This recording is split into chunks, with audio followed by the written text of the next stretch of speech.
ದಾಸರಹಳ್ಳಿಯ ಹೆಸರುಘಟ್ಟ ಮುಖ್ಯ ರಸ್ತೆಯಲ್ಲಿ ಬಿಬಿಎಂಪಿ ಅಧಿಕಾರಿಗಳಿಂದ ನಿರಂತರ ಫುಟ್ಪಾತ್ ತೆರವು ಕಾರ್ಯಾಚರಣೆ. ನಿನ್ನೆಯಿಂದಲೂ ಬಿಬಿಎಂಪಿ ಅಧಿಕಾರಿಗಳು ನಿರಂತರವಾಗಿ ಹೆಸರುಘಟ್ಟ ಮುಖ್ಯ ರಸ್ತೆಯಲ್ಲಿ ಎಲ್ಲ ಫುಟ್ಪಾತ್ಗಳನ್ನು ತೆರವುಗೊಳಿಸ್ತಾ ಇದ್ದಾರೆ. ಎಡಬ್ಲ್ಯೂ ಯೋಗೇಶ್ ರವರು, ಎಇ ಮಂಜೇಗೌಡರು ಹಾಗೂ ಇಂಜಿನಿಯರ್ ಆದ ದರ್ಶನ್ ರವರು ಎಲ್ಲರೂ ಕೂಡ ನಿನ್ನೆಯಿಂದ ನಿರಂತರವಾಗಿ ಈ ಹೆಸರುಘಟ್ಟ ಮುಖ್ಯ ರಸ್ತೆಯಲ್ಲಿ ಮತ್ತು ಇನ್ನಿತರ ಭಾಗಗಳಲ್ಲಿ ಫುಟ್ಪಾತ್ ಕ್ಲಿಯರೆನ್ಸ್ ಮಾಡ್ತಾ ಇದ್ದಾರೆ. ಸರ್ಕಾರದ ಆದೇಶದಂತೆ ಈ ಒಂದು ತೆರವು ಕಾರ್ಯಾಚರಣೆ ನಡೀತಾ ಇದೆ.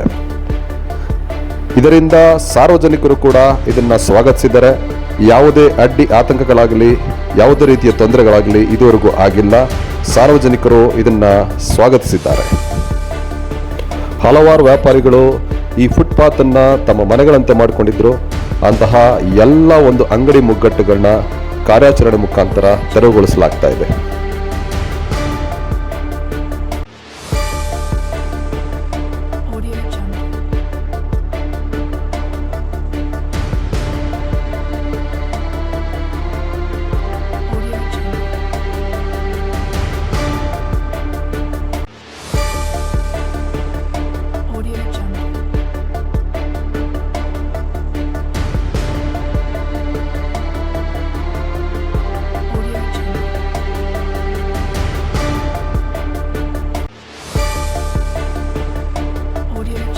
ದಾಸರಹಳ್ಳಿ ಡಿಫೆನ್ಸ್ ಕಾಲೋನಿಯಲ್ಲಿ ಧರೆಗುರುಳಿದ ಬೃಹತ್ ಗಾತ್ರದ ಮರ. ಈ ಮರ ಉರುಳಿದ ಕಾರಣ ಸಂಚಾರ ದಟ್ಟಣೆ ಉಂಟಾಗಿ ಅಲ್ಲಲ್ಲಿ ಸಂಚಾರ ವ್ಯವಸ್ಥೆ ಅಸ್ತವ್ಯಸ್ತಗೊಂಡಿತ್ತು. ಇದೇ ಮರದ ಕೆಳಗಡೆ ಇದ್ದಂತಹ ಗ್ಯಾರೇಜ್ನ ಹಲವು ವಾಹನಗಳು ಜಖಂಗೊಂಡಿದ್ದವು. ಸದ್ಯ ಯಾವುದೇ ಪ್ರಾಣಾಪಾಯ ಕಂಡು ಬಂದಿಲ್ಲ. ಕೂಡಲೇ ನಮ್ಮ ಸವಾಲ್ ನ್ಯೂಸ್ ಚಾನೆಲ್ನಿಂದ ಬಿಬಿಎಂಪಿ ಹಾಗೂ ಬೆಸ್ಕಾಂಗೆ ಸುದ್ದಿಯನ್ನು ತಿಳಿಸಲಾಯಿತು.